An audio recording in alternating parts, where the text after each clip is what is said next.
નમસ્કાર. શું તમે એક પેઇન્ટર કે એક વિદ્યાર્થી છો? તો આ રીલ તમે એન્ડ સુધી જોજો. સતત 5મા વર્ષે આ પેઇન્ટિંગ કોમ્પિટિશનનું આયોજન થઈ રહ્યું છે. આ પેઇન્ટિંગ કોમ્પિટિશનમાં આ વખતે 156 પુરસ્કારો એનાયત કરવામાં આવશે અને જે પુરસ્કારમાંથી તમારું પણ એક પુરસ્કાર હોઈ શકે છે. હું વાત કરી રહ્યો છું દિવ્ય ભાસ્કર દ્વારા આયોજિત મારી માં પેઇન્ટિંગ કોમ્પિટિશન. દર વર્ષે આ પેઇન્ટિંગ કોમ્પિટિશનનું આયોજન થાય છે મધર્સ ડેના નિમિત્તે, એટલે કે 10 મેના રોજ. અને આ વખતે પણ દિવ્ય ભાસ્કર દ્વારા આ પેઇન્ટિંગ કોમ્પિટિશનનું આયોજન કરવામાં આવ્યું છે. આ પેઇન્ટિંગ કોમ્પિટિશનમાં તમારે પોતાની માને સમર્પિત એક સુંદર અને અદ્ભુત પેઇન્ટિંગ બનાવવાની રહેશે.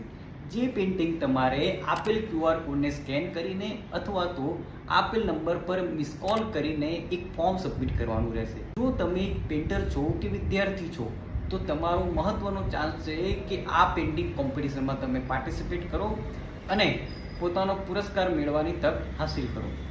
તો તમારા નજીકના પેઇન્ટર મિત્ર અને તમારા વિદ્યાર્થી મિત્રને અત્યારે આ રીત શેર કરો અને તેમના પેઇન્ટિંગ પુરસ્કારને પ્રોત્સાહન આપો. આવી કલ્ચર એન્ડ સ્પોર્ટ રિલેટેડ માહિતી માટે ફોલો કરો youth activities Gujarat. Thank you.